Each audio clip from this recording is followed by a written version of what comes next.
என்னை பார்க்க வரும்போதே 10-15 பவுன் போட்டிருப்பாங்க. மேரேஜ் ஆனதுக்கு அப்புறம் வீடு, தோட்டம், ஒரு லேண்டு, 2 காரு, ஜுவல்ஸ், அதுக்கப்புறம் ஜுவல்ஸ், அது போக பேங்க்ல அக்கௌண்ட்ல அமௌண்ட் போடுறது எல்லாமே செஞ்சிருக்காங்க. பாடுபடுறோம், சம்பாதிக்கிறோம். இதெல்லாம் பேரம்பேத்திகளுக்கு, மருமகளுக்கு, பையனுக்கு, பசங்களுக்கு தானே. நம்ம பேர்ல வச்சு நம்ம என்ன பண்ண போறோம்? நம்ம வச்சுக்கிட்டு பையனுக்கு பொண்ணுக்கு செய்யறது வேற, மருமகளுக்கு செய்யறதுங்கிறது பெரிய விஷயம். எனக்காக ஒவ்வொன்றும் பார்த்து செய்வாங்க. என்னை வந்து என் முகத்தை பார்த்து நான் ஒரு பிரச்சனைன்னு அப்பா கிட்ட போய் சொல்லணும், அம்மாட்ட போய் சொல்லணும்னு இல்லை. முகத்தை பார்த்தோன்னே பாப்பாக்கு ஏதோ பிரச்சனை, அதுக்கான சொல்யூஷன் வந்து உடனே எனக்கு கிடைச்சிரும்னு வச்சுக்கோங்களேன். ரொம்ப சந்தோஷமா இருக்கு, ரொம்ப ரொம்ப ப்ரௌடாக இருக்கு எனக்கு. நான் ரொம்ப பிளஸ்டாக ஃபீல் பண்ணுறேன்.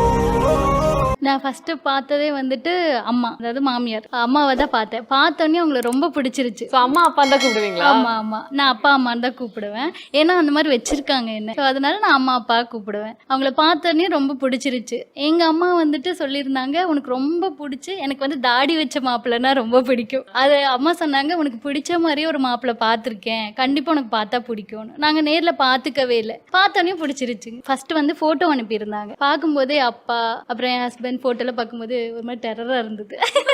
நான் சொன்னேன், டெரராக இருக்குமா எப்படின்னு. நேரில் பாரு உனக்கு பிடிக்கும்னாங்க. அதே மாதிரி நேரில் பார்த்தோன்னையும் பிடிச்சிது. இங்கே ஃபஸ்ட்டு எல்லாருக்கும் எப்படி இருக்கும் என்னன்றது நமக்கு தெரியாது. வந்து பார்த்தோன்னே நம்ம வீட்டில் எப்படி கம்ஃபர்ட்டாக எப்படி ஃபீல் பண்ணமோ அந்த மாதிரி கம்ஃபர்டபுளாக என்ன இவங்க வச்சுக்கிட்டாங்க. அதனால வந்து ரொம்ப ஈஸியாக இருந்தது. எனக்கு வந்து பார்த்தீங்கன்னா, நான் ஒரே பொண்ணு. எனக்கு வந்து சிஸ்டர் மாதிரி என் சிஸ்டருங்களா இருக்காங்க. நான் அடாப்ட் ஆகிட்டாங்க கூட. நல்லா பாத்துக்கிறாங்கன்னு சொல்லி நீங்க சொல்றீங்க இல்லையா? அந்த ஒரு தன்னம் நீங்க எப்ப ஃபர்ஸ்ட் ஃபீல் பண்ணீங்க? எனக்காக ஒவ்வொன்றும் பார்த்து செய்வாங்க. என்னை வந்து என் முகத்தை பார்த்து நான் ஒரு பிரச்சனைன்னு அப்பா கிட்ட போய் சொல்லணும், அம்மாட்ட போய் சொல்லணும்னு இல்லை. முகத்தை பார்த்தோன்னே பாப்பாக்கு ஏதோ பிரச்சனை, அதுக்கான சொல்யூஷன் வந்து உடனே எனக்கு கிடைச்சிரும்னு வச்சுக்கோங்களேன். பிரச்சனைனா பேசுவாங்க, எனக்காக ஒவ்வொன்றும் பார்த்து செய்வாங்க.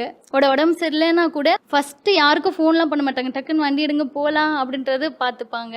ரெண்டாவது இந்த வீடு கார் எல்லாமே வந்து நான் வந்து வேணான்னு சொன்னால் கூடயும் விட மாட்டாங்க. ஹஸ்பண்ட் சொல்லுவாங்க, நான் பிரீத்தாக்கு வந்து சொத்து சேர்த்தணும்னா அது நான் சம்பாதிக்கிற சொத்தாக தான் இருக்கணுமாங்க. ஆனால் அம்மா சொல்லுவாங்க, அது இருக்கட்டும் தம்பி, நாங்கள் வந்து பாப்பாவுக்கு செய்யணும்னு ஆசைப்படுறோம், நாங்கள் வந்து செய்வோம் அப்படின்னு சொல்லிட்டு ஒவ்வொன்றும் பார்த்து செய்வாங்க. இந்த மாதிரி வந்துட்டு எத்தனை பேர் வீட்டில் இவ்வளோ காசு வசதி இருந்தாலுமே வந்துட்டு செய்யணுன்ற ஒரு மனசு வரணும் இல்லையா? பையனுக்கு பொண்ணுக்கு செய்யறது வேற, மருமகளுக்கு செய்யறதுங்கிறது பெரிய விஷயம். கேட்காமலே வந்துட்டு ஒவ்வொன்றும் செய்யறாங்க. ரொம்ப சந்தோஷமா இருக்கு, ரொம்ப ரொம்ப ப்ரௌடா இருக்கு எனக்கு. நான் ரொம்ப பிளஸ்டா ஃபீல் பண்ணேன். கண்டிப்பா அந்த கமெண்ட் செக்ஷன் பார்த்தாலே உங்களுக்கு தெரிஞ்சிருக்கும் எந்த அளவுக்கு நீங்க பிளஸ்டான ஒரு இப்போ ஆளு. வந்து பாத்தீங்கன்னா அப்பா வந்து எல்லாம் ட்ரீம் மாமனார்னு சொல்றாங்க. அது கேட்க பார்த்து ரொம்ப சந்தோஷமா இருக்கு.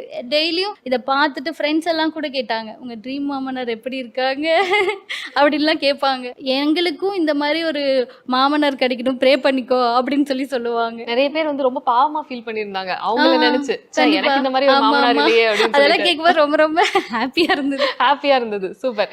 சோ நிறைய சர்ப்ரைசஸ் தொடர்ந்து உங்களுக்கு கொடுத்துட்டே இருந்தாங்க இல்லையா? கல்யாணத்துக்கு அப்புறம் ஒரு வீடு, காரு, இடம் அப்படின்லாம் கொடுக்குறப்போ அந்த லிஸ்ட் அப்படியே சொல்ல முடியுமா? என்னென்ன சர்ப்ரைஸ் அந்த மொமெண்ட் எல்லாம்? என்னை பார்க்க வரும்போதே பாத்தீங்கன்னா ஒரு 10-15 பவுன் போட்டிருப்பாங்க எல்லாமே. அதுக்கப்புறம் மேரேஜ் ஆனதுக்கு அப்புறம் வீடு, தோட்டம், ஒரு லேண்டு, 2 காரு, ஜுவல்ஸ், அதுக்கப்புறம் ஜுவல்ஸ் எல்லாமே செஞ்சிருக்காங்க. அது போக பேங்க்ல அக்கௌண்ட்ல அமௌண்ட் போடுறது, மந்த்லி வந்து ஒரு வீட்டோட ரெண்ட், எனக்கு ஒரு வீடு 2 வீடு ஏதோ ஒரு வீடு ரெண்ட் அந்த மாதிரி போடுறது, இது எல்லாமே செய்வாங்க. சோ நம்ம வீட்டுக்கு மருமகளா வர பொண்ணுக்கு இதெல்லாம் செய்யணும்ன்றது நீங்க கல்யாணத்துக்கு முன்னாடியே யோசிச்சு வச்சிருந்தீங்களா? ஆமா, நம்ம வீட்டுக்கு வர பிள்ளையும் நம்ம பிள்ளை மாதிரி தானே. அதுக்கு தானே மருமகன் சொல்றாங்க. மருமகள் மக நம்ம வீட்டுக்கு வந்ததுனால